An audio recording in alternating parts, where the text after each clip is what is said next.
김태현의 정치쇼.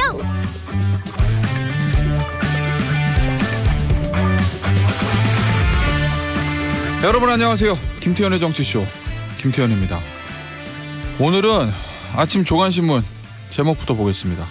조선일보 30만 동원령 푸틴은 피를 더 원했다. 한국일보 코너 몰린 푸틴 확전 방아쇠 당겼다. 푸틴 대통령이 결국 군 동원령을 전격 발령했다고 합니다.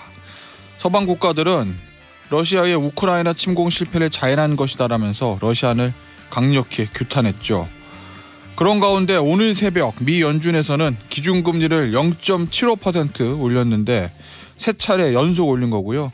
한국과 미국의 금리가 또다시 역전된 상황입니다.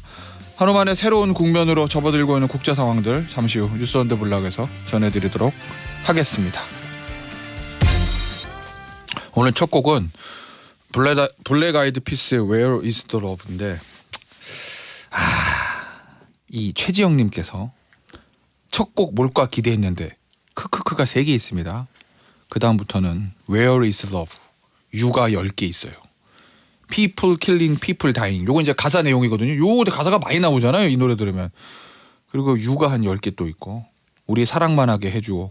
다 행복하고 싶습니다. 진짜 요즘 너무 뭐 이렇게 하셨는데 이 Where is Love 사랑이 어딨냐. 이 가사 중에 People killing, people dying 나오잖아요. 사람들이 죽어간다잖아요. 도대체 누구 때문에 이런 일이 벌어지는 거야. 예? 오늘 저희가 오프닝에도 말씀드렸지만 러시아의 푸틴 대통령이 동원령을 내렸다고 합니다. 예, 뭐 핵전쟁을 불사하겠다는 걸 위협까지 했다라고 하고. 근데 이 동원령은 우크라이나에서 내려야 되는 거 아니에요? 러시아가 우크라이나 침공한 거잖아. 그럼 침공 당한 우크라이나에서 동원령을 내려야 되는데 전쟁이 자기 뜻대로 안 되고 남의 땅 침략한 거 다시 뺏기게 생겼으니까 전 국민 동원령을 내린다? 21세기에. 이 최근에 동원령 내린 게 2차 대전 때랍니다. 뭐 2차 대전 때야 소련 입장에서는 나치가 침공했으니까 그거 막기 위해서 동원령 내리는 게 이해는 가는데 이건 아니잖아요. 21세기에 이런 일이 벌어지고 있다. 이거 뉴스 온더 블락에서 잠시 후에 좀 말씀드리도록 하겠고. 이서연님 정치쇼 너무 좋은데 어떻게 말로 설명할 방법이 없네요. 고릴라 가입 후 첫 인사입니다. 항상 잘 듣고 있어요. 말로 설명 안 하셔도 됩니다. 그냥 계속 들으시면 됩니다. 그럼 저희는 커피를 싸드리고 좋은 방송으로 보답합니다. 7시로 가셔도 따라오실 거라고 믿겠습니다. 이서연님. 송춘자님. 테디 귀여워요. 뜬금없어 죄송합니다. 아니에요. 좋습니다. 이게 내일 모레 50인데 이 귀엽다는 소리가 이제 저희 집에 있는 가족들을 들으면 기절할 수도 있겠습니다만은 징그럽다 보다는 귀엽다가 좋다. 내일 모레 100살이라도 귀엽다는 말은 좋은 말이다. 라고 저 혼자 생각하면서 최지영님, 이서연님, 송춘자님께 사랑과 감사의 마음을 담아서 커피 쿠폰 보내드리고요. 자, 김태현의 정치쇼 참여 방법. 휴대폰 문자 샵 1035는 단문 50원, 장문 100원. 무료로 하실 분들은 고릴라하고 유튜브로 들어오시면 되겠습니다.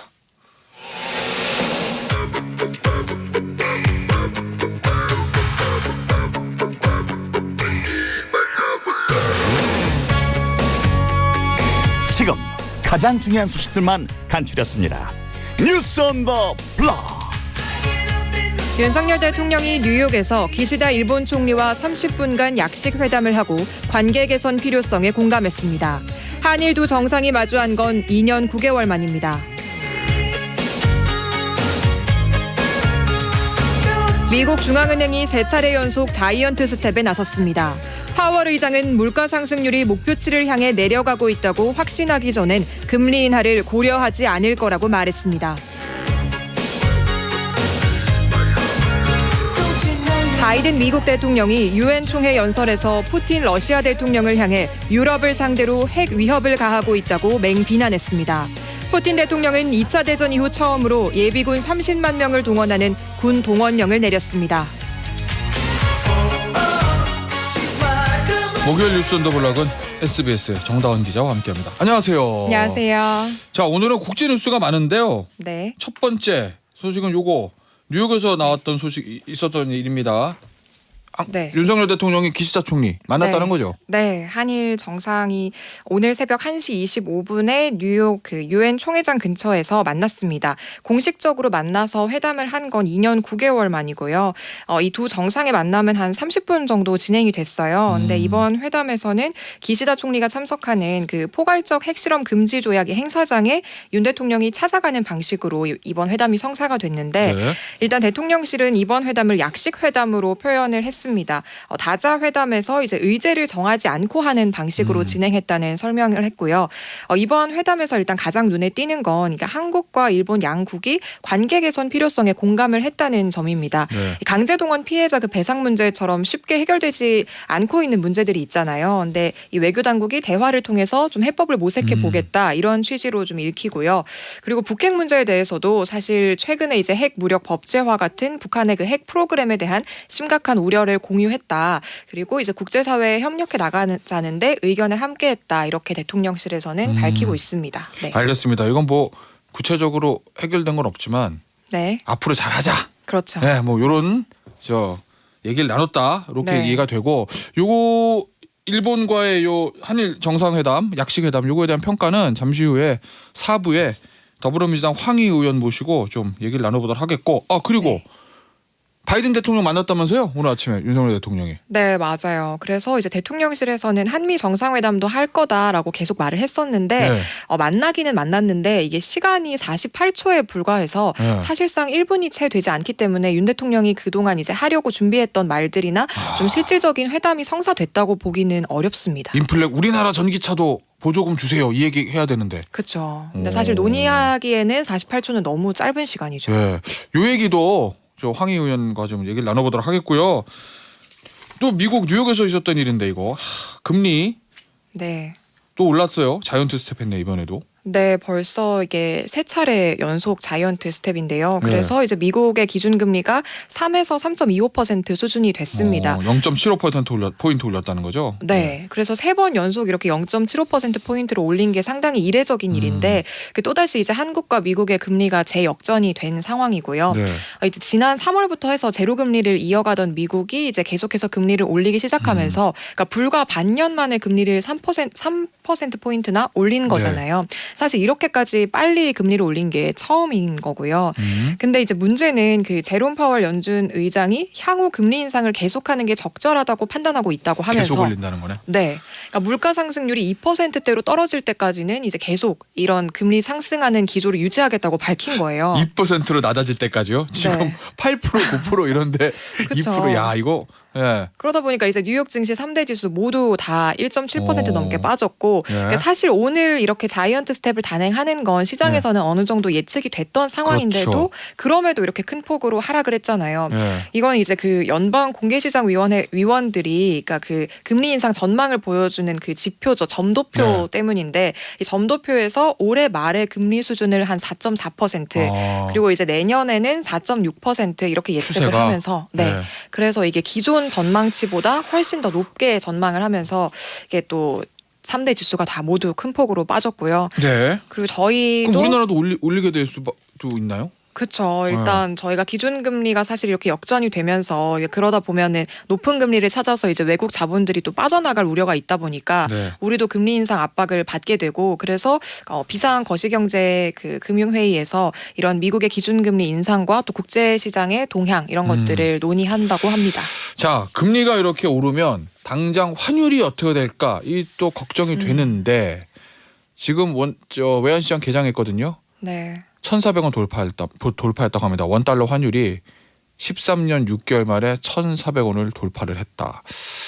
지난번 월요일에 저희 뉴스삭스 할 때 이 1,400원 돌파하면 더 쭉쭉 올라갈 수도 있다라는 뭐 이런 예상들이 있었는데 어쨌든 돌파를 했습니다. 이 얘기 요거 월요일에 정철진 소장 나오면 다시 한번 좀 자세히 물어보도록 하겠고요. 제가 오프닝에서 말씀드린 푸틴 대통령 얘기 좀 해보죠. 네. 군 동원령 30만 명 동원령을 내렸다. 이런 외신이 있어요. 외신 보도가. 네, 그렇죠. 이제 푸틴 러시아 대통령이 대국민 연설을 통해서 전면적인 동원령은 아니고 이제 네. 부분적인 거다 설명을 했는데, 그러니까 결국 이게 예비군 30만 명을 동원하겠다는 겁니다. 근데 일단 그리고 이제 푸틴 대통령이 사실 그 러시아 영토가 위협을 받는다면 핵무기를 포함해서 모든 수단을 동원하겠다 이런 핵 위협까지 하고 나섰거든요. 네. 그러다 보니까 이제 우크라이나 뭐 동부 또 돈바스 뭐 남부 헤르손 이런 곳들에서 이제 내일부터 시작이 되는 그 러시아 편입을 위한 주민투표 여기에 대해서도 지지하는 입장을 밝혔고요. 네. 젤렌스키 우크라이나 대통령은 일단 이 푸틴 대통령에 대해서 우크라이나를 피바다 속에 익사시키기를 원한다면서 그 피바다 속에는 자국 군사들의 피도 포함된다 이렇게 강력하게 규탄하고 나섰습니다. 네. 이 푸틴 대통령의 동원령에 대해서 이제 모스크바를 비롯해서 러시아에서도 반대 시위가 열렸다가 한 400명 넘는 시민들이 경찰에 체포되는 일도 있었고요. 그리고 또 외신에 따르면 이제 동원령이 발표된 이후에 국외로 이제 나가기 위해서 비행기표가 매진되는 일도 있었습니다. 이 튀르키예가 무비자라고 하던데 튀르키예 네. 가는 항공권은 다 매진이래요. 네, 제일 싼 게 400만 원이 넘는데도. 그렇죠. 예. 이 국민들도 반대하는 거 아니겠습니까? 그러니까요. 도대체 누구를 위한 전쟁이고 뭘 원해서 이렇게까지 하는지 이해가 가지 않습니다. 자, 그러니까 바이든 대통령을 비롯한 서방 세계에서는 강력하게 구탄하고 있어요. 푸틴에 대해서. 네, 일단 바이든 미국 대통령이 그 유엔 총회 연설 시작하자마자 푸틴 러시아 대통령 직접 겨냥해서 얘기를 했습니다. 일단 그 우크라이나 침공이 한 사람이 선택한 매우 노골적인 전쟁이라고 하면서 이제 그 유럽에 대한 핵 공격 위협을 가하고 있다고 비난을 한 건데요. 네. 그리고 또 이 서방 제재와는 무관하게 이제 러시아의 식량과 비료 수출이 허용돼 있다고 하면서 러시아만이 세계 식량 위기를 끝낼 수 있다고 압박도 함께 했어요. 그리고 그 미중 경쟁에 대한 입장도 얘기를 했는데, 그러니까 중국과 분쟁을 원하지도 또 냉전을 원하지도 않는다면서, 그러니까 미국은 어떤 국가에도 미국이나 뭐 다른 나라 중에 하나를 선택하라고 강요하지 않는다 이런 네. 얘기도 했고요. 그리고 또 바이든 대통령은 그 북한에 대해서도 조금 비판의 입장을 내놨는데, 그러니까 미국이 이런 뭐 핵 문제 해결을 위해서 노력하고 있는 와중에도 북한이 계속해서 노골적으로 유엔 제재를 이렇게 위반하고 있다 이렇게 비판하고 나섰습니다. 알겠습니다. 국내 소식 좀 보죠. 네. 수도권하고 세종시를 제외하고는 전국 조정 대상 지역을 국토보다 해제했네요. 네, 그 올해 집값이 조금 계속 떨어지고 있었잖아요. 그래서 이제 정부가 서울을 포함해서 이제 수도권이랑 세종시를 제외하고 전국의 조정 대상 지역을 모두 해제한 건데요. 네. 그래서 이 경기도에서는 안성과 평택, 양주, 파주, 동두천의 규제가 풀렸습니다. 그러니까 지방에서는 부산 해운대랑 그리고 대구 수성구 이런 곳들이 대표적인 곳이고요. 지방에서 집값 많이 올랐던데 여기가. 그렇죠. 네. 근데 이번 규제 해제로 이제 집을 살 때 집값의 70%까지 대출을 받을 수 있게 되고, 그리고 집을 한 채 있는 사람이 이 지역에 또 집을 사려면 그동안은 뭐 집값의 8% 그리고 두 채 있는 사람이 사면 12% 이렇게 취득세를 좀 많이 냈어야 됐는데, 그렇죠. 네, 근데 이런 중과 기준이 다 사라진 거예요. 그래서 또 종부세 중과 대상에서도 빠지는 거고, 네. 그러니까 사실 근데 이렇게 이제 세제 중과가 조금 풀리고 대출 규제가 완화되면서 지금 계속 떨어지고 있는 이 집값을 조금 잡을 수 있지 않을까 이런 네. 기대도 나오고 있기는 한데, 근데 당장 그 시장 상황이 아시다시피 좀 좋지는 않아서 큰 효과를 내지 못할 거라는 예측도 있습니다. 그런데 수도권에서도 서울하고 네. 분당, 경기도 분당, 과천, 수원 이런 곳들은 여전히 묶어둔 거네요. 네, 투기 과열지구로 여전히 묶여 있어요. 알겠습니다. 경제 뉴스 하나 더 볼까요? 네. 전기요금 조정 단가를 10원으로 확대하겠다? 확대를 검토. 이건 무슨 얘기예요?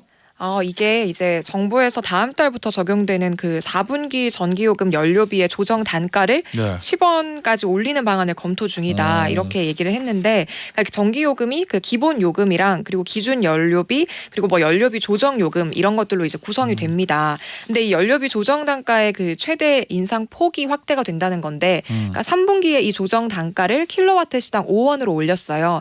그러면 이제 4인 가구 기준으로 해서 평균 그 전기요금이 한 달에 한 1,500원 넘게 오른 거거든요. 근데 이걸 4분기에 이제 10원을 올리면 한 3,070원 정도 4인 가구 기준으로 오르는 결과가 나옵니다. 그래서 이제 산업부는 사실 이게 요금을 좀 올려서 네. 그 한전의 적자를 좀 메워야 한다 이런 입장이기는 한데, 기재부는 좀 물가 자극이 우려되다 보니까 큰 폭의 인상에는 부정적인 걸로 알려지고 있습니다. 왠지 전기요금이 인상되는 게 네. 현실로 다가올 것 같은 그런 그쵸. 불길한 생각이 좀 네. 들어요. 전주환 얘기 좀 해보죠. 네. 전담팀 꾸렸다는 거예요? 저 보강 수사하겠다고? 네, 맞아요. 네. 어제 보복살인 혐의로 이제 검찰에 송치가 됐잖아요.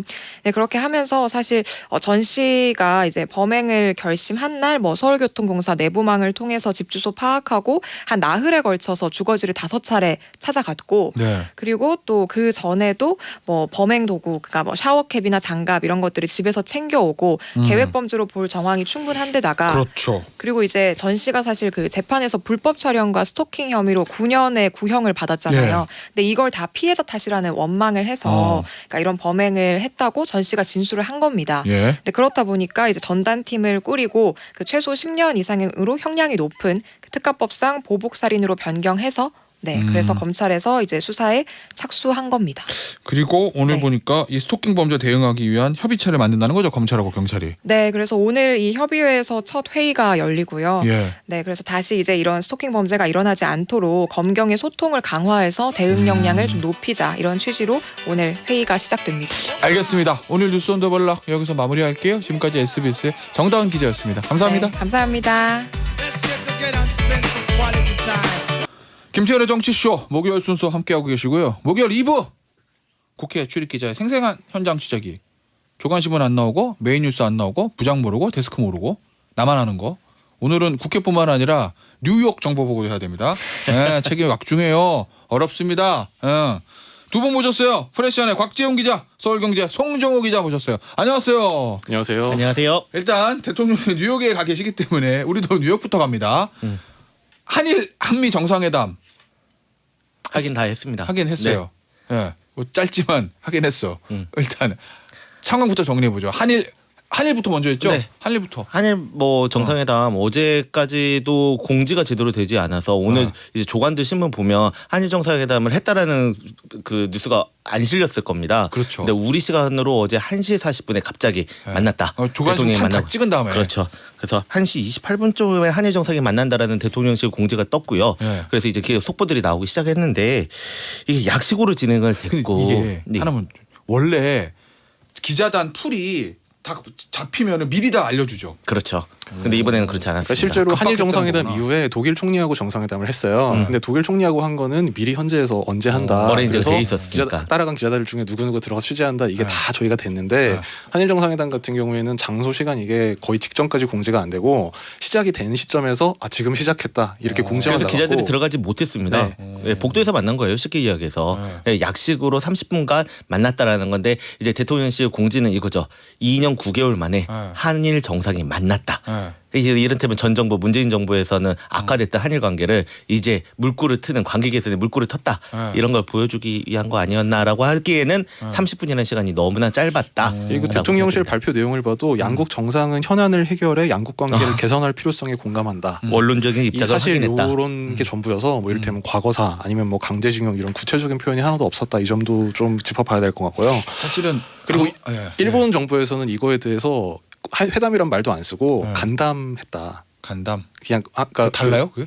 그러니까 말하자면 어떤 공식 회담이나 이런 게 아니라 그냥 만나서 좀 비공식적으로 대화를 했다. 좀 이런 뉘앙스를 그러니까 이런 뉘앙스로 설명을 하고 있고. 일본 언론에 그렇게 썼어요? 요미우리 신문 제목이 네. 아침에 이제 7시 반 정도에 나왔는데 요미우리 신문이라고 하면 일본의 보수지고 가장 영향력이 큰 최대 부수 신문인데요. 신문이군요. 거기 제목이 기시다 수상이 윤석열 대통령과 간담했다. 한국 측은 약식 회담으로 발표했다. 그게 제목이었습니다. 그 일본 정부에서도 간담이라고 표현을 하더라고요. 그리고 한국만 이제 회담, 정상회담이라고 표현을 하는 거고. 어쨌든 악마는 사실 디테일이 있으니까 일본이랑 우리나라 사이에 우리나라랑 일본 사이에서 해결할 게 진짜 많잖아요. 그렇습니다. 그거에 대한 얘기는 못했지만 어쨌든 만났다. 앞으로 잘하자. 요 얘기 했다. 요게 이제 근데 이게 어떤 뭐 그 장소가 중요하지 않고 만났다라는 게 중요하다라고 한다면 할 말은 없지만 이게 일본 행사 자리에 우리 대통령이 이를테면 쫓아가서 대통령 수상이 저기 있다 해서 가서 억지로 만난 느낌이 있거든요. 대통령실은 아니라고는 하지만 어떤 공동의 장소에서 한번 봅시다라고 한 게 아니고 일본 행사장에 우리 대통령이 찾아가서 좀 기다리다가 기웃거리다가 수상이 내려오니까 층계를 내려가서 만났다. 사실 모양은 빠진다라는 생각이 듭니다. 알겠습니다. 요 얘기 이제 황희 의원 나오시면 좀 물어보도록 하겠고 왜냐면은 이게 성사되기 전까지도 과정에 좀 우여곡절이 있었잖아요. 우리 측에서는 일단은 발표를 했고, 근데 일본 측에서는 좀 아니라는 투의 보도들이 그러니까 나오고. 이게 가기 전에도 네. 우리는 정상회담이 잡혔다라고 하고 일본에서는 불쾌감을 표현하면서 아니다라고 하고 뭐 그런 이제 그 소요가 있었지 않습니까? 굳이 이제 누군가의 외교 결례인데 깼다라면 일본이 깼던 거고 아니면 우리가 공동으로 발표하기로 했는데 먼저 우리가 발표하고. 먼저 했다면 누구의 외교 결례인지는 모르겠으나 뭔가 뭐 이렇게 순탄하지 않은 과정과 예. 결과 이런 것들은 왜 이렇게까지 해야 하는가라는 평가가 따를 수밖에 없을 것 그 같아요. 과정에 나온 게 있습니까 지금? 그러니까 사실 뭐 장소를 어디서 했다, 시간이 30분이다. 사실 시간이 30분이라는 거는 원래 대통령이 미국 가기 전부터 원래 대통령실에서 발표한 내용에도 한미 한일 다 30분간 한다. 그리고 뭐 형식도 약식 정식을 따지지 않는다라고 했는데 문제는 이걸 우리 쪽에서 먼저 발표를 함으로써 약간 일본을 자극한 약간 불필요한 논란을 만든 것 같은 면이 있고요. 그러다 보니까 지금 모두 발언도 공개가 안 되고 일본에서는 회담이란 말도 안 쓰고 그냥 간담회라는 뭐 비공식 간담회라는 식으로 이제 얘기하는 좀 이런 부분은 좀 불필요했던 것 같고 그래서 성과라도 이를테면 뭐 그 일본 언론에서 이를테면 뭐 징용공 문제에 대해서 뭐 전향적인 태도로 접근하기로 했다 이런 발표가 나온 것도 아니고 그냥 너무나 형식적이고 그냥 원칙적인 발표만 있었던 것이 좀 아쉬웠던 것 같아요. 알겠습니다. 자 그러면 미국 바이든 대통령 만났어요? 네. 30분이 짧다고 말씀드렸는데 앞에서 한미 정상은 48초 회담을 했습니다. 근데 나는 진짜 궁금한 게 30분은 뭐 얼추 보면 30분 하면 48초고 누가 쟀나 스타바치로? 그 48초 어떻게 시간 딱 뺐을까 그렇게? 그 이제 수행하는 그 말하자면 스태프들이 당연히 시간을 쟀을 거고요. 네. 근데 이제 48초면 사실 너무나 짧은데 뭐 풀어사이드라고 이제 표현을 하는데 네. 풀어사이드라고 하면 뭔가 영어라서 되게 있어 보이는데 이게 뭐 사실 그 회담장이나 파티장 같은 데서 풀어사이드라는 게 잠깐 나와봐 이래가지고 그 풀어사이드 그냥 그러니까 약간 가장자리가 잡아 끝나는 거잖아요. 그러니까 잠깐 이쪽으로 와서 그냥 잠깐 이렇게 인사하고 이제 몇 마디 이제 나누는 그냥 그런 형식의 말하자면 그러니까 스탠딩 파티 하다가 곽기자 나랑 잠깐 얘기 좀 해 뭐 이런 거죠. 그 예. 풀어사이드라는 게 이제 가장자리로 잡아 끈다 이제 이런 거니까 그렇게 나가서 잠깐 대화를 한 이제 그런 형식의 말하자면 한미 정상 간의 접촉이 있었는데요. 뭐 구체적인 내용은 아직까지 어떤 얘기가 오갔는지는 어쨌든 48초 회담인데 자료가 나온답니다. 그게 전 더 기대되는데요. 그러니까 그걸 봐야 알 수 있겠지만 네.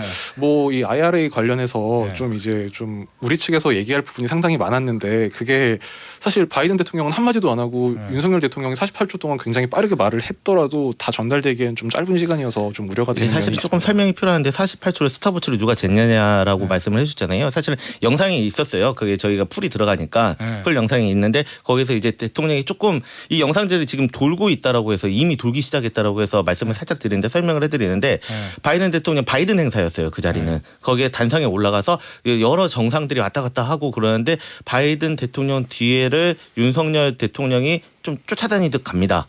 그걸 만나려고 이야기를 하려는데 다른 사람이 또 끼어듭니다. 다녔겠어 그냥 동선이 겹친 거지. 뭐. 그렇습니다. 그런데 그래서 만나서 이야기를 하는 시간부터 풀 영상이 나오니까 기자들이 시간을 재기 시작한 겁니다. 그게 모두 48초였던 거예요. 다만 그래요? 오늘 이제 그 미국 시간으로 이제 오후 7시, 8시 각각 바이든 대통령 내외 주최 립세션이 있고 이러기 때문에 또 한 번 만날 가능성이 있다라고는 하는데 사실상 리셉션에서 뭐좀 와인도 한잔 하시면서 뭐 이런 거. 사실 인플레이션 감축법이랄지 지금 산적한 외교 현안들이 있고 오늘 1,400원 환율이 원달러 환율이 돌파를 했는데 이런 문제 해결할 수 있는 이 통화 스와프 어떻게 48초 안에 다 해결하셨을까 기대는 됩니다. 네, 갑자기 나 너무 짓궂은 생각이 들었어. 나 이거 얘기해도 되나? 테스트 실험을 한번 해보려고. 실험실 예전에 두 분 끝나서 나가시면서 우리 이제 SAM이랑 저기 출연료 협상을 한번 해보죠. 48초 동안 어느 정도의 심도 있는 대화를 통역 빼면 24초구나. 24초죠. 24초 동안 출연료 올려주세요. 안 되는데요? 요거를 한번 해보세요. 어느 정도 심도 있는 대화가 가능한가? 저 인플레이션 감축법 문제를 잘 얘기할 수가 있었을지 좀 걱정은 되긴 하는데 오늘 어쨌든 리셉션장에서 또 만날 수도 있다니까 보시고 요 얘기도 역시 황희 의원 모시고 얘기를 한번 해볼게요. 국민의힘 얘기 좀 해보죠. 이준석 전 대표가 경찰에서 공소시효 완성으로 성접대 문제가 불송치된 거잖아요.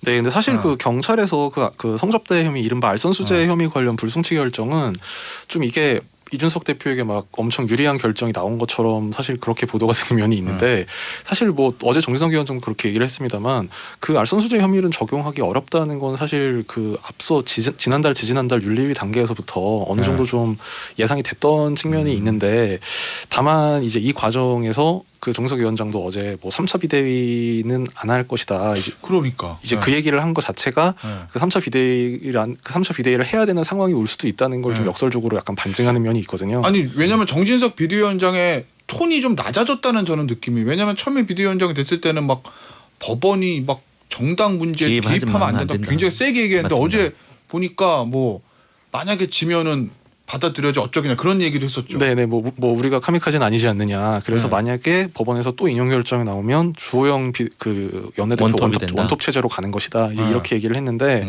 뭔가 좀 앞서와는 달리 좀 말하자면 어떤 법원 결정에 대한 자신감보다는 좀 신중한 태도로 톤이 좀 바뀐 것 같고요.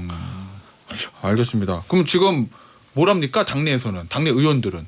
근데 사실 이게 사실 저 아까 경찰에서 불송치 결정은 좀 예상됐던 바라고 했는데 어쨌든 여론에서는 이게 이준석 대표에게 유리한 것처럼 해석이 되는 면이 있고 또 어제 그 재판부 기피 신청 변경 신청을 낸 거에 대해서도 뭐 법원에서 물론 결정된 게 없다라고 나중에 다시 공지를 하긴 했지만 앞서서 냈던 입장이 뭐 어떤 친족 관계나 이런 특수 관계가 없는 한 재판부 재배당은 하지 않는다 이제 이런 설명을 한 것 자체가 그 얘기 소개 좀 해주세요. 내용 자체를 재판부 기피 신청. 그 재판부 기피 신청은 지금 국민의힘 법률지원단에서 이제 말하자면 앞서서 이제 인용 신청을 했던 재판부에 대해서 다른 재판부에서 이 그 가처분 사건을 심리를 해달라라고 요청을 하면서 사유를 몇 가지 들었습니다. 첫 번째로 앞서서 했던 심리가 이 정당 내부 결정에 너무 깊숙하게 개입해서 불공정하다.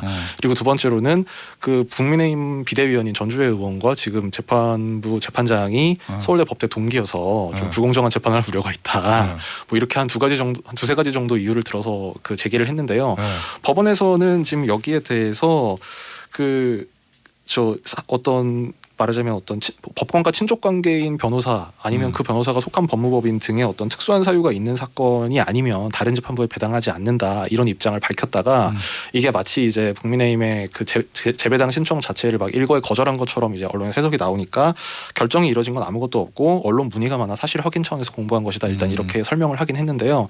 어쨌든 이런 상황 자체가 이 뭔가 외부적으로 봤을 때는 이제 이준석 대표에게 좀 유리한 그런 결정이 경찰 법원에서 이제 잇따라 나오는 것처럼 해석이 되고 있는데 근데 문제는 이준석 대표가 사실 이걸 만약에 그래서 뭐 사법기관이나 이런 데서 유리하게 결정이 난다고 해서 마냥 좋은 상황인 게 아니고 오히려 이렇게 될수록 당 안에서는 오히려 이 대표에 대한 반발심이 점점 커져가고 있다는 겁니다. 뭐 때문에 이렇게 됐어 이런 게 생길 수 있구나. 그렇죠. 그러니까 말하자면 어쨌든 당을 위기로 몰았다. 뭐 옳고 그름을 떠나가지고 어쨌든 전직 당대표가 그렇죠. 어쨌든 정당은 정권 창출을 목적으로 하는 정치 조직인데 어떻게 대표인 사람이 이렇게 계속 당을 위기로 몰아넣을 수 있냐 이런 반발 심리가 커져가고 있고 심지어 어제 이제 보면 홍준표 시장하고 안철수 의원이 대구시청에서 만나가지고 잠깐 대화한 흥미로운 투샷이 이제 잡히기도 했는데 여기서도 보면 그 홍 대표나 안 의원이나 모두 이제 말하자면 이준석 대표에 대해서 어떤 동정론보다는 빨리 정리하고 가야 될 문제다. 약간 이런 식의 인식을 공유하는 것 같고 실제로 안철수 의원 같은 경우에는 그저께 당 지지율이 떨어지는 가장 큰 원인 중에 하나가 이준석 대표다. 뭐 이렇게 공개적으로 비판을 하기도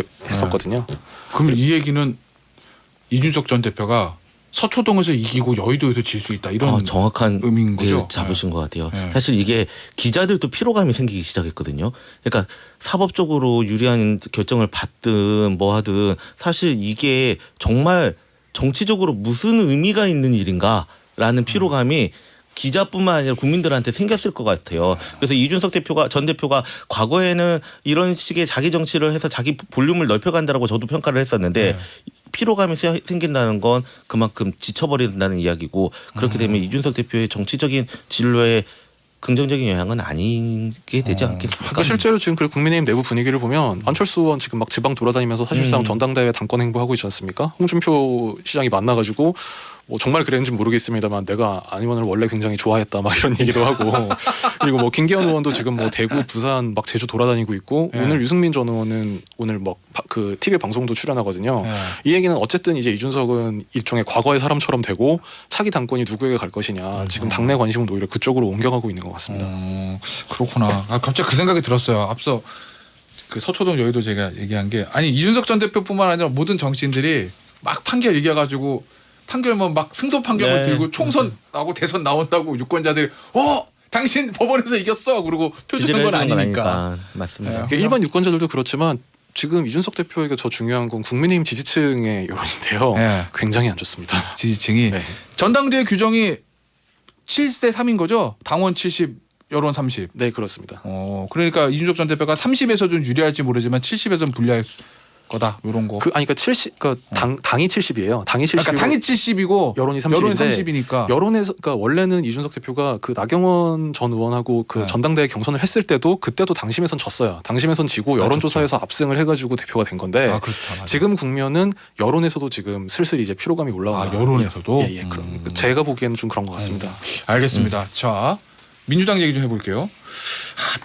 얼마 전에 나 재밌는 기사를 네. 봤는데 손 기자, 민주당 최고위 아, 네네. 이재명 대표가 주재하는 최고위가 뭐 만담 형식이 됐다. 좀 소개를 그게 해드릴게요. 무슨 내용이요? 9월 14일에 정청래 의원이 수석 최고위원이지 않습니까? 네. 막 이제 사법 리스크와 관련된 이제 돈 받으셨어요 이거? 그렇습니다. 당 대표 이재명 대표를 보면서 넌지시 건네 돈 받은 게 있습니까? 라고 네. 물으니까 이재명 대표가 손을 지그시 잡으면서 왜 이러세요? 라고 이야기를 합니다. 그냥 뭐 농담. 그러니까 근데 이게 당 최고위원 회의라는 것이 더 의례적인 어떤 당 대표가 발표하고 그 다음에 수석이 하고 그 다음에 하고 하기 때문에 써온 거 돌아가면서 그렇습니다. 읽죠. 그렇기 때문에 기자들은 확 이제 워딩을 하는데 당 대표 이하 한 3번, 4번째 이하 최고위원 발언은 적지도 않습니다, 사실. 반복되기도 하고, 그렇지. 네 기사를 써도 그 워딩이 이거 너무 그런가 이렇게 말씀드리면 안 되나? 물론 성실하게 취재를 모든 하지만 최고위원들의 발언은 소중하지만 이해는 가. 왜냐면 우리가 언론 저 지면으로 볼 때도 대표하고 수석처 몇 명 발언만 맞습니다. 보도가 되거든요. 네, 그러니까 이야기도 반복되고요. 그런데 뭐 그렇겠죠. 이재명 대표가 어느 순간 최고위는 그러니까 정치는 재밌어야 한다. 그리고 그 대화하듯 설명해줘야 한다라는 걸 메시지를 준 거예요. 그래서 한 번은 원래 당 대표가 먼저 발언을 해야 하는데 네. 갑자기 장경태 최고위원한테 먼저 하라고 네. 양보를 한 겁니다. 네. 그러니까 제일 먼저 해야 할 당 대표의 발언 순서까지도 양보를 하니까 네. 사실 장경태 최고위원 발언은 네. 기사화가 거의 안 되는 이제 순위에 있는데 발언 순위가 근데 제일 먼저 하니까 기자들이 다 적을 수밖에 없는 상황이 되는 거죠. 그러다 보니까 이게 만담이고 재밌고 뭐 이런 게 아니고 최고위원들이 긴장을 하기 시작하는 거예요. 잘 준비해야 돼. 예전 같으면 몇 줄 발언하고 말 안 해도 되는 상황인데 지금은 공개된 그 최고위원 회의에서 일부 앞에 모두 발언을 공개하지 않습니까? 판넬이 나오기 시작했습니다. 왜냐하면 설명을 해야 하니까. 그리고 당대표가 언제 자기 발언 순서를 양보해서 시킬지 모르니까 긴장들을 하는 거예요. 근데 이게 재밌게 넘길 수만은 없는 것이 이게 바로 이재명식 민주당의 운영 방법이다. 그럼 뭐예요? 주도권을 쥐는 겁니다. 아무리 친명 최고위원으로 지도부가 구성됐어도 국민들한테 퍼포먼스를 보이지 않는 지도부는 국민들한테 실망을 준다. 보여줘라. 성과주의, 실력주의. 그래서 이준석 대표하고 전 대표하고 비슷한데. 비슷한데. 실력주의? 근데 이게 성남시에서도 그렇고 경기도에서도 그랬거든요. 그리고 그랬어요? 이걸 유튜브로 중계를 하는 거죠. 앞서 몇 번 말씀드렸는데 예. 그 성남시도 그 경기도에서도 간부회의를 유튜브로 중계를 했었던 거예요. 근데 이런 식의 최고위원 회의를 계속 만담 형식으로 한다지만 그게 전달력이고 성과를 낼 수 있는 발언들이 나온다면 그게 SNS에서 많은 이제 지지를 받을 수 있지 않겠습니까? 때마침 이재명 대표가 다음 공천에 SNS의 성과를 가지고 공천 기준을 삼을 수도 있다라는 발언을 한 거예요. SNS를 기준으로 공천을 하면은 그럼 구독자 많은 유튜버가 비례 1번이네. 열심히 소통을 하는 거고. 네. 네. 소통과 실력 아무리 구독자가 많아도 어떻게 보면 좋아요가 많아야 되나? 싫어요가 많을 수도 있는 거 아니니까. 그래요? 아무튼 지금 시점까지는 좀 뭐 신선한 파격적인 실험 정도로 생각을 할 수 있을 것 같은데요. 사실 그 장경태 청년 최고위원한테 발언을 양보한 거, 그러니까 장경태 청년 최고위원이 그 원래 청년 최고위원이라고 하면 조금 어폐가 있습니다. 죄송합니다. 청년 몫으로 뽑힌 건 아니기 때문에. 그러니까 장경태 최고위원이 원래 발언 순서는 말번인데 그 바꿔가지고 본인이 제일 마지막에 했는데요.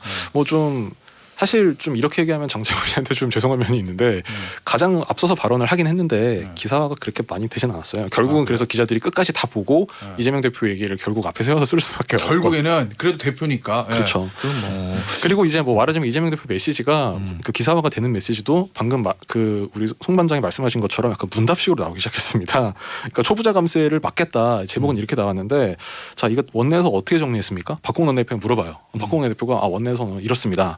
또 다시 김성환 정책위원장한테 정책위도 마찬가지죠 이렇게 물어봐서 그러면 이제 우리가 이렇게 초부자 감세는 막는다고 약속을 드리겠습니다. 이렇게 정리해서 얘기를 한다든지 지난 16일 전북 전주에서 현장 최고위 때 그 영빈관 예산 전액 삭감하겠다고 했었거든요. 이때도 막 그 서영구 최고위원이 먼저 말한 거에 대해서 그 얘기 듣고 나 깜짝 놀랐다 막 이런 리액션을 하면서 이거 역시 또 박홍원 원내대표한테 이거 일반 회계에서 하는 거예요? 뭐 기금이에요? 막 이런 걸 물어보더니 자 전액 삭감하겠습니다. 막 이제 이렇게 대화식으로 말하자면 이제 기사의 제목을 이런 식으로 뽑아 나가고 있는데 뭐 일장일단이 있는 것 같아요. 일단 이거를 유튜브 동영상으로 보면 뭐 앞서서 이게 쭉 이제 드라이가 있는 거에 비해서는 상당히 전달력이나 흥미성에서는 높은데 솔직히 말씀드리면 기자들 입장에서는 좀 더 피곤하게 됐어요. 기자들은 피곤한데 사실은 이게 정치적으로 어때요? 그 플러스가 많을까 마이너스 많을까? 저는 플러스가 훨씬 많다고 생각합니다. 전달력이 있잖아요. 그리고 찾아보게 되게 될 것이고 기자들만 힘들 뿐인데 기자들도 과거에는 의례적인 발언으로 쓰고 말았다면 지금은 문답식이 되기 때문에 사실 최고위원들이 미리 그 자기 답변할 것도 보내주기도 하거든요 기자들한테. 그런데 이제 이거 어떻게 발언이 나올지 모르는 거기 때문에 전달과 소통 방식에 있어서는 앞서갈 것이다라는 생각합니다. 다만 이제 그 정치 고관여층 뭔가 이런 일이 있다고 했을 때 그 유튜브 동영상을 찾아서 볼 수 있는 사람들에게는 굉장히 호응이 좋을 수 있는데 사실 대부분의 경우에는 신문이나 인터넷에 그냥 기사 한 줄 난 거를 보고 특히 이제 직장인들 같은 경우에는 뭐 자기 업무 시간 쪼개가지고 잠깐 이제 뉴스를 본다든지 뭐 커피 마시면서 보잖아요. 그럴 때는 좀 어떤 효율적인 전달 같은 것도 좀 고민을 해야 되는 면인데 정치인으로서 그런 어떤 말하자면 핵심 내용을 좀 빠르게 전달하는 효율성은 좀 떨어질 수도 있다. 근데 전달력뿐만 아니라 이게 결국은 당 장악 능력이기 때문에 앞서 말씀드린 대로 개딸들을 위한 당원존이 내달 5일에 열립니다. 그러니까 갈수록 SNS로 공천 기준을 삼는다든지 이런 것들이 당 장악의 일환으로 본다면 조금 무섭다라는 평가도 가능해요. 무섭다. 네. 그러니까 당 장악의 일환이라고 보셨잖아요. SNS. 네. 그거는 결과적으로 아직 먼 얘기지만 내후년 총선에 플러스일까 마이너스일까요? SNS를 공천기 진짜 그렇게 한답니까? 근데 이재명 대표의 팬덤으로 SNS가 장악이 될 거기 때문에 이재명 대표에게는 플러스가 되겠죠. 이재명 대표 개인에게는요? 네. 참고로 말씀드리면 민주당의 지지율은 윤석열 대통령과 국민의힘 지지율이 떨어지는 상황에서도 오르지 않고 있다. 그건 왜 그래요? 그건 다음 시간에 계속. 네. 이렇게 깔아주시네. 다음 시간에 그거 준비해 오셔야 되고요. 네, 방금 제가 말씀드린 정치 고관여층이나 민주당 지지층에는 상당히 효과가 좋을 수 있는데 그게 말하자면 뉴스를 빨리빨리 봐야 되는 사람들, 그 정치 뉴스에 관심이 비교적 낮은 층에는 오히려 좀 효율적인 면에서 떨어질 수 있다는 게 그 전체적인 여론조사에서 어떤 지지율 이런 거가 떼어서 생각할 수 없을 것 같습니다. 송 기자 하시는 말씀도 그런 거죠. 네, 그 SNS로 공천 심사하고 이게 이재명 대표 개인에게는 당장은 여기서 좋고 있으나 당 전체의 외연 확장에는 조금 어려울 수도 있다. 네. 알겠습니다. 이렇게 정리하죠. 오늘 국회 정보 보고였어요. 송 기자, 곽 기자였습니다. 감사합니다. 고맙습니다.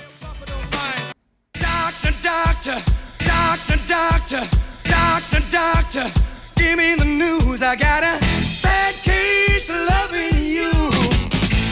정치쇼 목요일 3부입니다. 낭만닥터 조사부 시간이에요. SBS 의학 전문 기자이신 조동찬 기자 모셨습니다. 안녕하세요. 네, 안녕하십니까? 자, 오늘 첫 번째 소식은 제가 개인적으로 궁금해. 제가 항상 말씀드렸잖아요. 저 백신 또 맞아야 돼요. 40대에 건강에 이상이 없는데 한 번도 걸리지 않고 3차까지 맞았던 사람. 이거 항상 여쭙는데 요거 새로운 변이용 이가 백신 오미크론도 막을 수 있다라는 거. 요 접종 계획이 발표된 거죠, 어제? 네, 어제 발표했습니다. 이제 먼저 이가 백신이 두 종류가 있어요. 두 종류나 있어요? 원조 우한 바이러스에다가 원조 오미크론 BA1을 섞은 게 하나 있고요. 원조 우한 바이러스하고 현재 유행하는 BA5를 섞은 게 있습니다. 복잡하냐. 예. 근데 왜 원조 우한 바이러스는 왜 섞지? 요걸 섞어야 이 면역을 활발하게 활성화시킬 수 네. 있어서 요걸 뺄 수는 없다고 합니다. 네. 근데 현재 유행하는 걸 기왕 맞을 거면 BA5. 현재 유행하고 있는 네. BA5를 섞은 걸 네. 맞아야 싶지만 이건 현재 동물 실험밖에 안 돼 있습니다. 그런데 미국이 선택했어요. 그래요? 네. 그런데 영국은 네. 동물 실험만 한 걸 할 수는 없다. 그래서 우한 바이러스 플러스 원조 오미크론 BA1을 섞은 것을 선택했고 우리도 마찬가지로 그걸 선택했습니다. 그것에 대한 모더나사가 만든 것을 우리가 선택했고 그것의 접종 계획을 발표한 건데요. 일단 60세 이상 고령층과 면역 저하자 네. 그리고 요양병원 노숙인들 시설 등의 입소자와 종사자가 1순위인데요. 오는 27일부터 예약할 수 있고 다음 달 11일부터 접종받을 수 있습니다. 그리고 마지막 접종일과 확진일에서 4개월을 초과해야 접종을 하는 거고요. 4개월이 안 된 분들은 네. 기다렸다 맞으시라는 거고요. 그다음에 이제 접종 2순위가 2순위. 50대 그리고 네. 기저질환자, 의료 종사자인데 네. 사전 예약은 불가능하지만 역시 다음 달 11일부터 잔여 백신으로 맞을 수 있습니다. 근데 이가 백신이 지금 영국 시작으로 해서요. 스위스, 호주, 유럽 등 그리고 미국 물론 종류는 좀 다릅니다만 이렇게 승인을 해서 접종 계획을 발표하고 있는데 국내 현재 우세종인 BA5에 대해서 1.69배 그 중화항체 능이 높은 것으로 나타났습니다. 그래서 세계적인 흐름은 맞는 것으로 되어 있는데 일단 1순위에 대해서는 논란이 크진 않습니다. 네, 그럴 것 같아요. 근데 2순위 정말로 50대 그리고 3차까지 맞았고 확진된 분들이 이걸 또 맞아야 되는 거냐는 최고 전문가들 사이에서도 논란입니다. 정말로 한 번도 걸어보지 못한 길이긴 한데 근데 이걸 어떻게 해야 되느냐 조금 시간이 지나야 결과가 나오거든요. 시간이 지나요? 네, 그런데 만약 그렇게 생각하시면 될 것 같아요. 우리 지금 여름 휴가 지나고 막 하면 막 20만 30만 유행할 거라고 예상했었는데 돌이켜보니 그러진 않았죠. 우리가 우려를 해서 준비를 잘했기 때문일 수도 있고 예상이 틀렸을 수도 있습니다. 그러니까 결과론적인 얘기지만 가을 겨울에 코로나가 또 대유행할 것이라는 예상을 하고 있는데 세계보건당국들이 그런데 그게 예상이 맞을 수도 있고 틀릴 수도 있습니다. 근데 만약 그렇게 된다면 대유행이 온다면 맞는 게 이득일 수 있을 것 같고요. 그렇지 않으면 굳이 맞을 필요가 없을 수도 있습니다.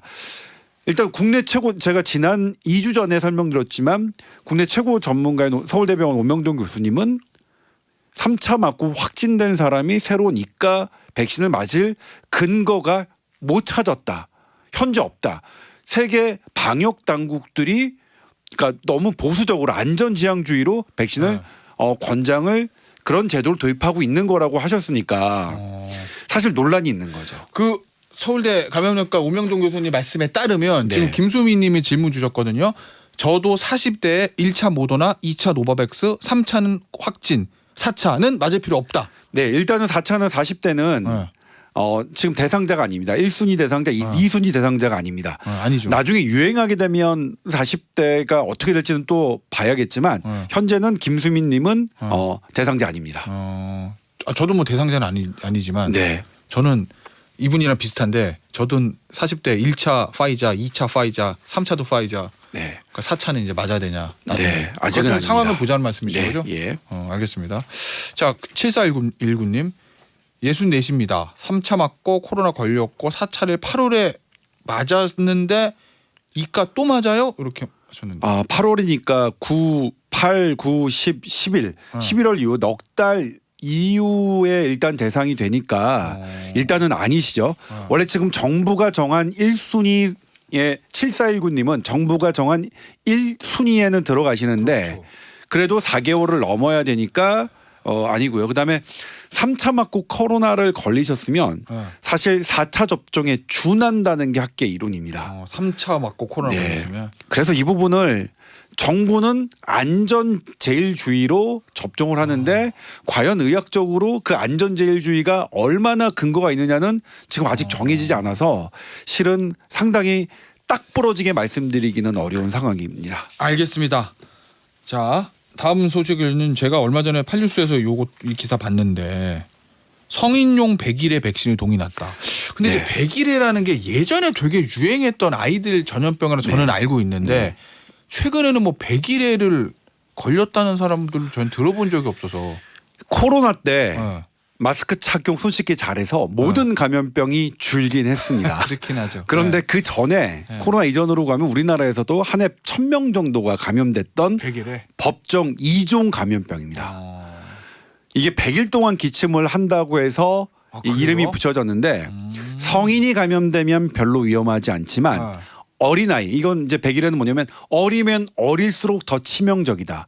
6개월 미만의 신생아들은 위험하고 특히 2개월 미만 태어나자마자 2개월이 안 된 아이들이 가장 위험합니다. 이런 아이들에게는 폐렴과 그 뇌염 이런 중증 화병증이 많이 발생하기 때문인데요. 그런데 이게 이제 두 가지가 있습니다. 어린이가 맞는 것과 성인이 맞는 게 따로 있는데요. 이 성인용 백신이 9월부터 공급이 끊겼습니다. 제가 어제 고대 구로병원을 직접 찾아갔는데 여기에 어제 16개가 남았습니다. 그 전날에 5개를 썼고요. 그러면 3일치가 남은 거죠. 왜 제가 고대 구로병원을 갔냐면 다른 대학병원에 없어서요. 이거를 촬영을 해야 되는데 없으니까 주요 대학병원 없고요. 동네에 웬만한 소아과 의원에도 다 동났습니다. 왜 이렇게 없는 거예요? 물량 안 찍어내는 건가? 이게 이제 원래 우리나라에서 GSK하고 사노피하고 2개 회사가 공급하고 있었는데 작년 11월에 GSK사는 가격이 안 맞는다고 공급을 중단했어요. 또 돈이구나. 네. 그래서 사노피가 독점 공급해 왔는데 월별 10만 명분을 공급해 왔습니다. 그런데 식약처 정기 검사에서 실험 보완을 이유로 공급이 중단됐습니다. 왜냐하면 이거 실험 보완은 안전을 확보하는 거기 때문에 공급을 이게 그냥 할 수는 없는 거예요. 근데 독점 공급하다 보니까 뚝 끊겼고요.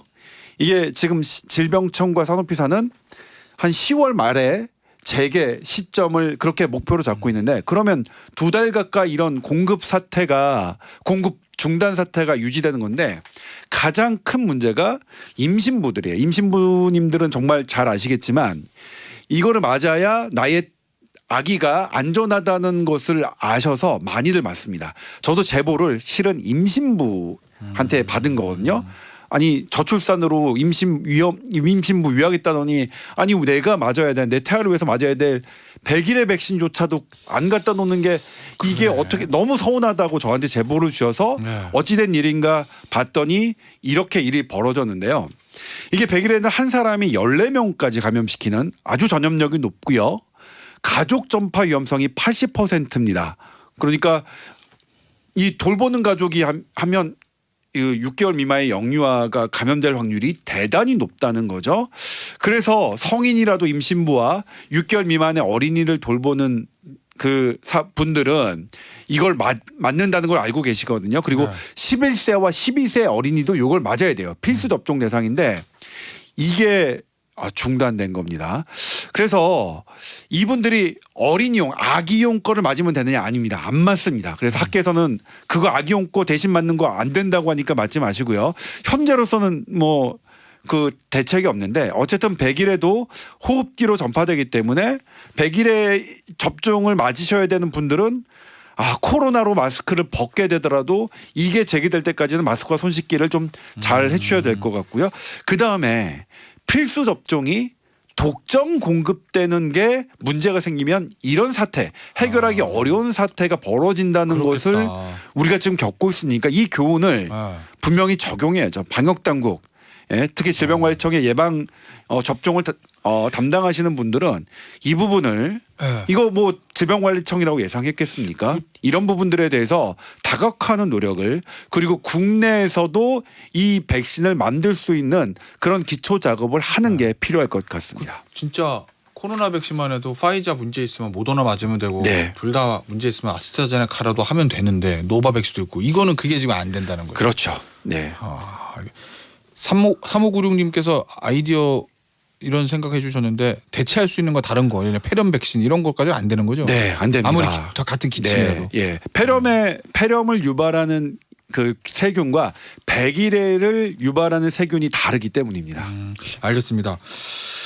자궁경부암 주사 네. 요것들 여성분들 많이 맞으시잖아요. 네. 아마 어린 학생들 같은 경우에는 얼마 보니까 이제 필수로 네. 여학생들 지정이 된 것 같기도 하고 네. 뭐 그렇던데 70대 이상 여성 노인도 요 검사 잘 받으셔야 된다면서요? 네, 일단 자궁경부암은 두 가지를 그 알아두시는 게 좋은데 검사를 잘하면 초기에 발견하면 좋고요. 네.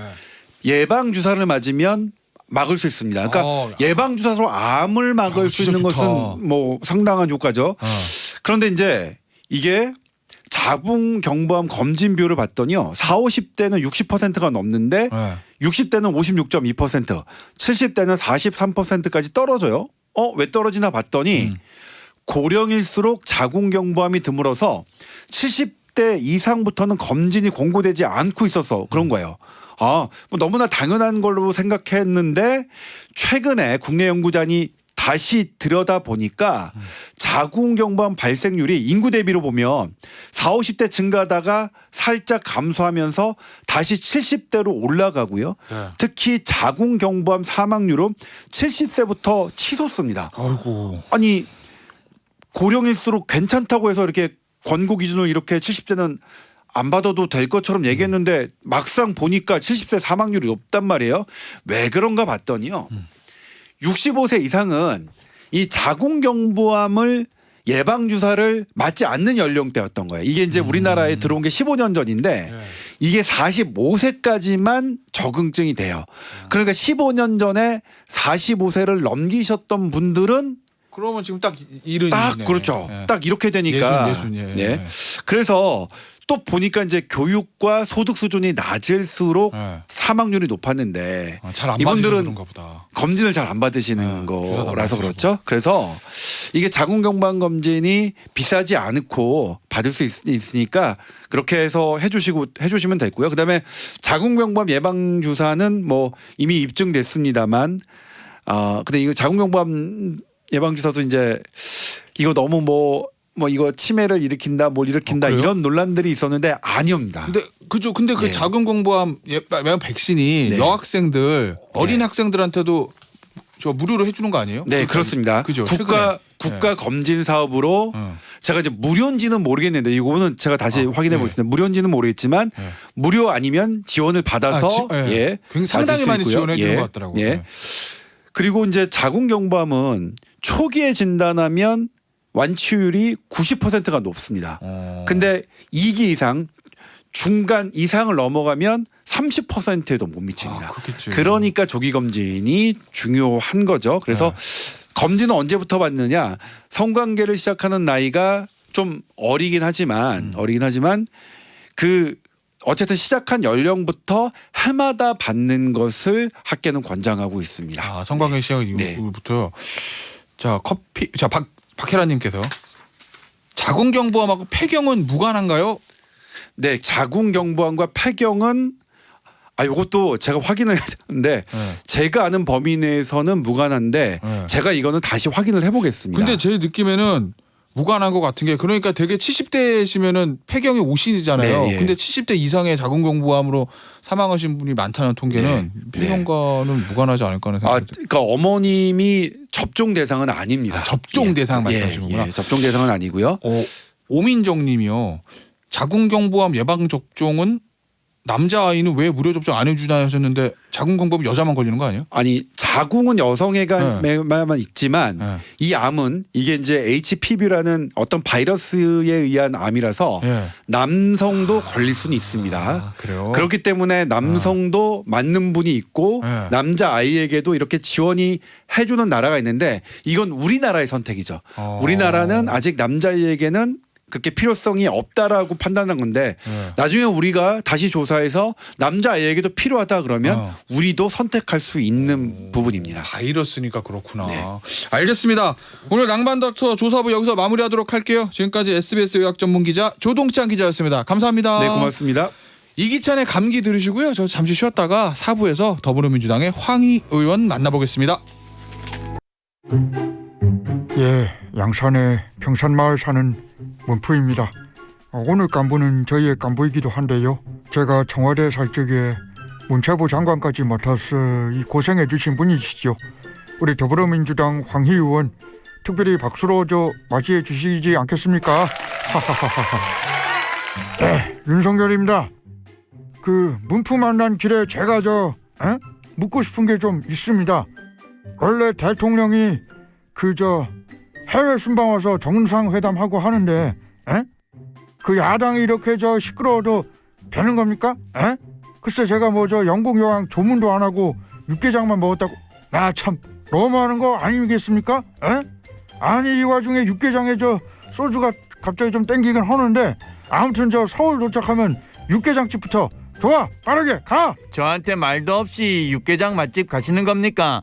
아우 정말 실망입니다. 이번에 그 윤석열 대통령이 유엔 연설에서 자유와 연대를 그렇게 강조했다면서요. 연대만 그렇게 강조하면 고대 나오신 분들은 섭섭해합니다. 아재 개그 그만해요. 재미없어? 아재 개그의 자유를 위협하는 자 누굽니까? 뺑아, 손님 모셔놓고 두 분끼리 뭐하세요? 마침 황희 의원이 국회 외통위원이라면서요? 이번 정상회담 평가 꼭 들어봐야겠답니다. 얼른 깐부 황희 의원 불러볼게요. 황희 의원 나와라. 어봐 팽빠. 김태현의 정치쇼 목요일 4부 우린 깐부잖아 시간이 돌아왔습니다. 오늘 지난번에 이어서 두 번째로 저희 또 나와주셔서 깐부가 돼주신 이곳 양천 갑을 지역을 하고 계시는 더불어민주당의 전 문화체육부 장관, 네. 현 외통위 위원, 네. 민주당 국제위원장을 맡고 계시는 황희 의원 모셨습니다. 안녕하세요. 네, 반갑습니다. 오랜만입니다. 예, 오랜만입니다, 의원님. 아유, 저 외통위 소속이시니까 오늘 아주 딱 적절한 날에 저희 깐부가 되셔가지고. 네, 아울러서 제가 참여정부 때는 2년 동안 대통령이 해외 순방 나가면 미리 정부 합동 답사단이 사전에 나가서 전체 일정을 조율합니다. 그 업무를 제가 2년을 했기 때문에 정확하게 알고 있습니다. 알겠습니다. 오늘 흥미진진한 초대석이 될 것 같다는 생각이 드는데요. 일단은 오늘 있었던 현황부터 좀 짚어볼게요. 어제하고 오늘 있었던 거요. 한일 정상회담, 한미 정상회담 있었지 않습니까? 네. 일단 한일 정상회담부터 좀 얘기를 해보죠. 이거 어떻게 평가하시나요? 총평을 해주시면 한일 정상회담. 시작 전부터 양국 간의 일정 관련 놓고 한다 안 한다 여러 가지 이제 불협이 있었고 아마 그 불협의 원인이 됐던 것은 내용 조율이 잘 안 됐던 것 같아요.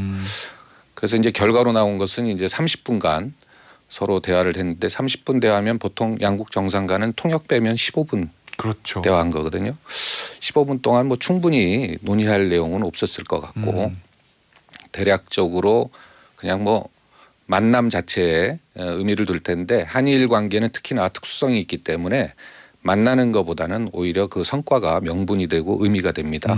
그래서 다른 나라 정상과는 달리 특히 한일 관계에 있어서는 만남의 의미를 둘 것이 아니라 그 내용, 성과, 결과에 의미를 둬야 된다. 이렇게 알고 있습니다. 근데 오늘은 어제 그 내용이 회담은 없었죠. 구체적인 내용은 없었던 거죠. 내용이 없었죠. 실제 하고 싶은 이야기는 우리 모든 국민들이 알고 있는 것은 미국 관련해서는 인플레이션 감축법 요거고 한일 관계에 있어서는 강제징용 해법인데 한일 정상 간의 한 얘기가 보니까 별로 되게 핵 북핵 관련 그다음에 사실 이 부분은 어떻게 보면 하지 말아야 될 부분입니다. 우리가 전략적으로 동북아시아 내에서 한반도 문제를 풀기 위해서는 한미동맹은 강화하고 한미일 동맹은 이 프레임이 형성되기 때문에 과거 냉전 체제 프레임이 형성되기 때문에 중국과의 관계도 있기 때문에 그것은 전략적 입장을 취해야 되는데 오히려 북핵 문제라든가 연대 가치동맹 이런 이야기를 한 것은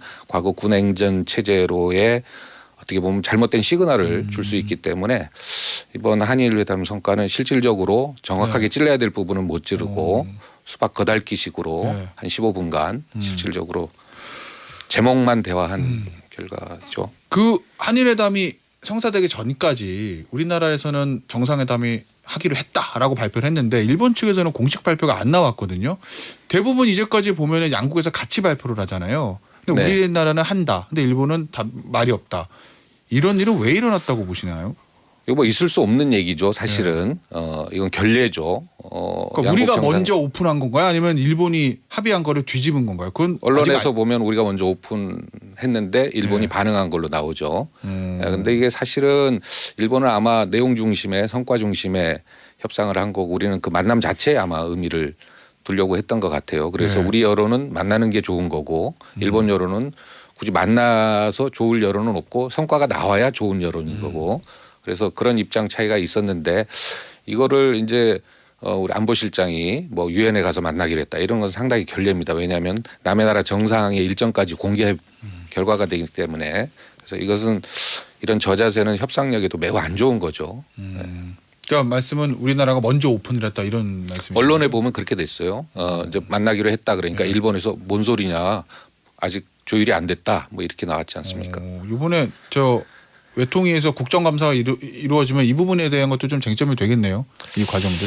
뭐 이게 당연히 물어보겠죠. 물어보는데 이 부분보다는 여러 가지 그 외교적 결례라든가 성과에 대해서는 왜 이 성과가 없냐 이렇게 당연히 따져 물 거고 그 과정에 있었던 여러 가지 외교적 실책 그걸로 인한 국익의 손실 이런 부분들은 정확하게 따져 물어야 되겠죠. 알겠습니다. 자, 미국과의 문제는 오늘 아침에 48초 그러면은 통역 빼면은 한 이것도 통역 빼면 한 20초. 네. 잠깐 만남이 있었는데 하이 헬로우 정도 한 거죠. 일단 대통령실에서 오늘 한미 정상간 환담 결과다 하고 배포한 자료가 있거든요. 그래서 좀 일거를 드리면 핵심 부분 요겁니다. 윤 대통령은 미국의 인플레 감축법과 관련한 우리 업계의 우려를 설명한 뒤 미국 행정부가 인플레 감축법을 집행하는 과정에서 우리 측 우려를 해소할 수 있도록 한미 간 긴밀히 협력해 줄 것을 요청했습니다. 이에 대해 바이든 대통령은 우리 측의 우려를 잘 알고 있다면서 한미 간 계속해서 진지한 협의를 이어나가자고 밝혔습니다. 라고 대통령실은 지금 밝혔어요. 어떻게 보셨습니까? 요 48초 바이든 대통령과의 회담?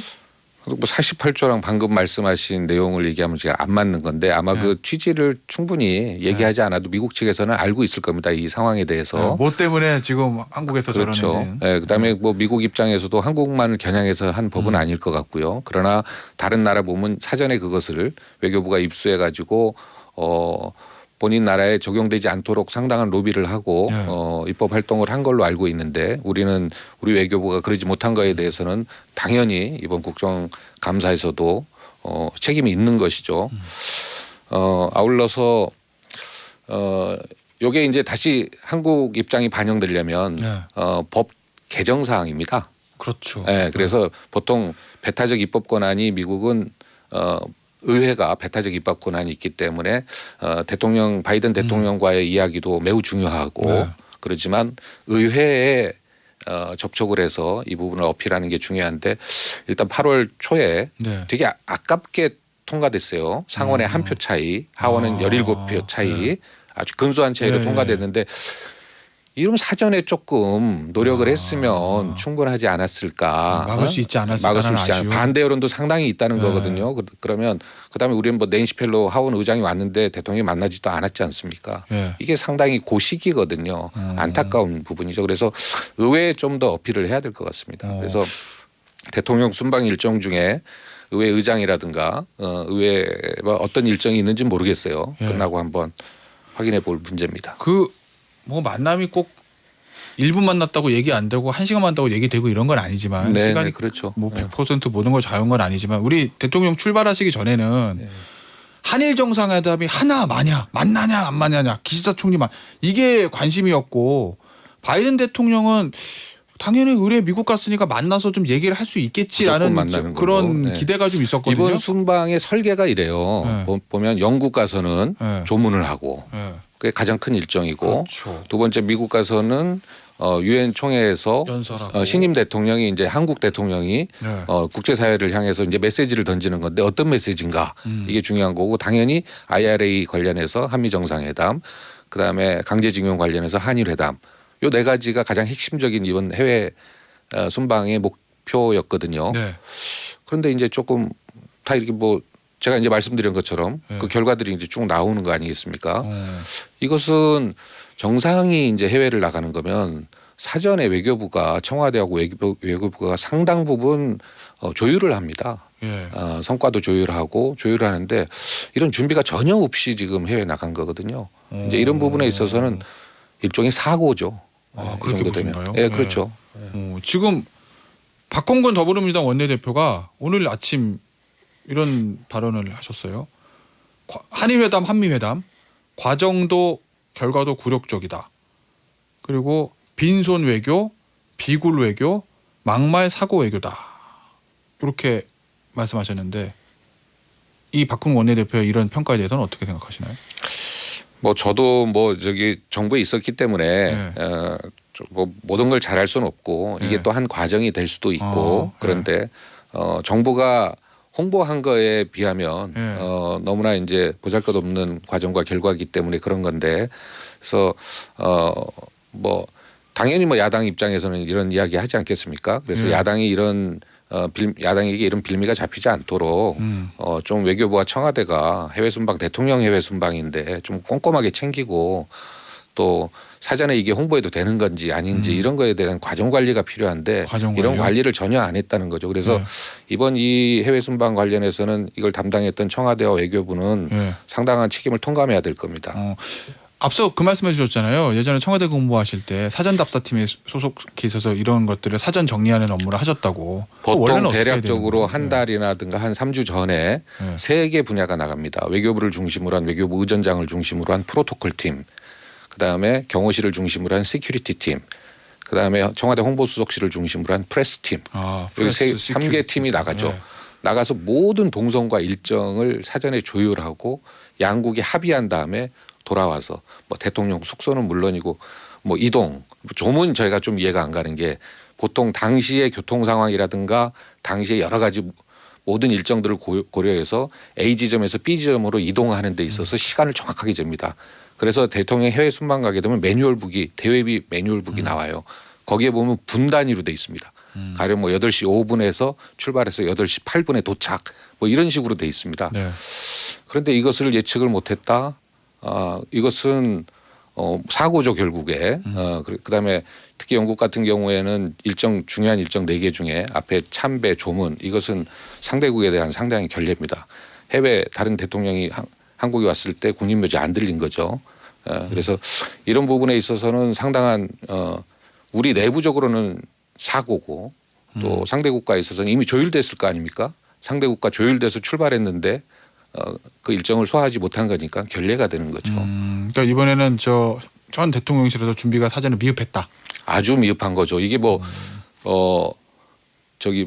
교통 상황 이런 거 얘기하면 안 됩니다. 왜냐하면 그걸 이미 다 측정을 하고 분 단위로 이동 거리 및 일정을 다 조율한 거기 때문에 그런 이야기가 나올 수가 없죠. 근데 이번 엘리자베스 여왕의 장례식 때는 워낙 또 영국도 급박한 상황이고 한 250에서 한 300~400명의 국가 원수급이 참여한 거니까 이번 유엔 총회에서도 또 다자 외교고 그래가지고 동선 체크하거나 그 일정을 정확하게 조율하기가 좀 현실적으로 어려워서 그랬던 측면은 그런 어떨까요? 행사라든가 그런 거는 아주 많죠. 뭐 올림픽도 그렇고 뭐 다양하게 많습니다. 그렇기 때문에 충분히 그런 것을 예측하고 측정해서 충분한 시간 거리에 시간을 둔다든가 아니면 특별한 이동 수단을 확보한다든가 다양한 형태로 그 시간에 맞출 수 있게 측정하는 게 그게 비서실과 경호실의 외교부의 주요 미션인 거죠. 알겠습니다. 이게 지금 질문이 좀 들어와서 이 박홍근 더불어민주당 원내대표가 오늘 한 얘기 중에서 과정도 결과도 굴욕적이다. 이건 뭐 한일회담, 한미정상회담 평가고 빈손 외교, 비굴 외교, 막말 사고 외교다. 뭐 이렇게 박홍근 원내대표가 표현을 했는데 이 빈손 외교는 한미회담, 한일회담 성과 없다. 뭐 요거를 얘기하시는 것 같고.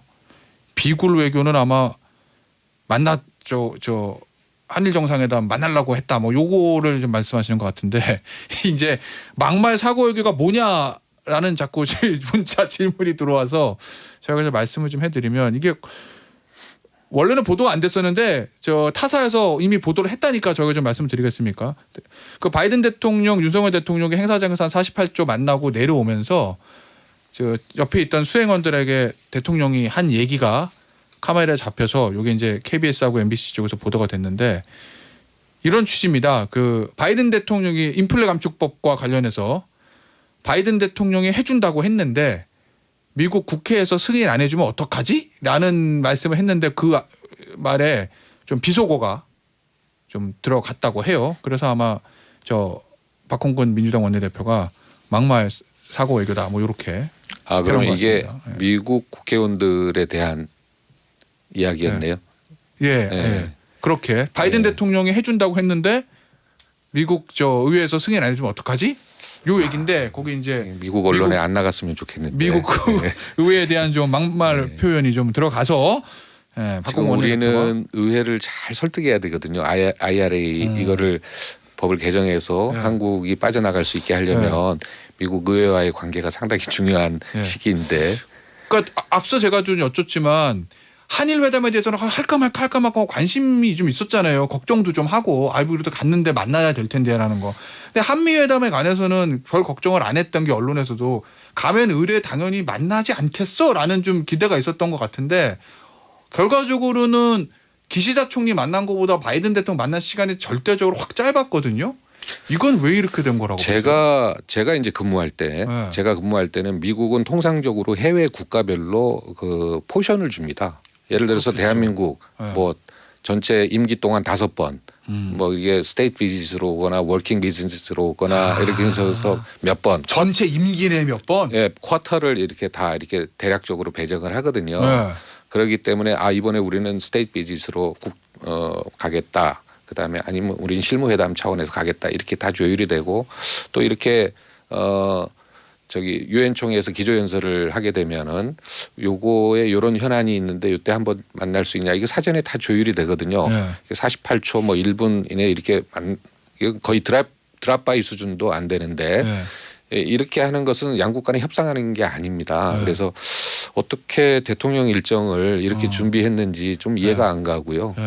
차라리 이렇게 할 거면 좀 다른 형태로 꼭 바이든 대통령이 아니더라도 다른 형태로 또는 뭐 의장을 만난다거나 이런 형태로 해서 좀 그 의미를 더 부각하고 우리가 노력하는 모습을 보여줬으면 좋을 텐데 이건 뭐 빈손 외교, 비굴 외교 이런 식으로 뭐 외교가 빈손이 될 수도 있죠. 그러나 그 과정과 준비 과정에 있어서 너무나 형편없다 이렇게 좀 평가하고 싶습니다. 이건 어떻게 보세요? 그러니까 국회 외통위 위원이시니까 이번에 저 외교부랑 국정감사가 있으면 뭐 이 문제를 야당 입장에서는 좀 따지고 물을 수밖에 없는 상황인 것 같긴 한데. 네, 당연합니다. 뭐 당연히 그렇게 해야 되겠죠. 야당 입장에서. 그런데 어쨌든 대통령이 지금 저 외교 무대에서 해외에 나가 계신 상황에서 야당에서 지금 진행되고 있는 이 부분에 대해서 좀 빈손 외교다, 비굴 외교다, 막말 사고 외교다 이렇게 세게 비판하는 거는 좀 지나치지 않냐라는 일각의 시각도 네, 있던데. 저도 뭐 정부에 있을 때는 뭐 당연히 그 말에는 일부분 동의를 하죠. 그러나 이제 그 말이 아마 이 말일 겁니다. 대통령이 해외에 나가서 성과 있냐 없냐는 당연히 따져 물어야죠. 왜냐하면 국민을 대신하는 국회의원이니까 국민을 대신해서 해외에서 왜 이랬냐라는 걸 당연히 따져 물어야 되고 그것은 국민들을 대리한 국회의원의 의무고요.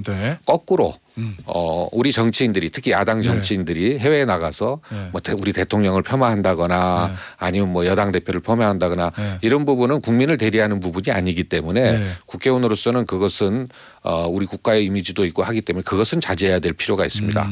그러나 우리 대통령이 해외에서 외교 활동한 거에 대해서는 철저하게 따져 물어야 되는 거죠.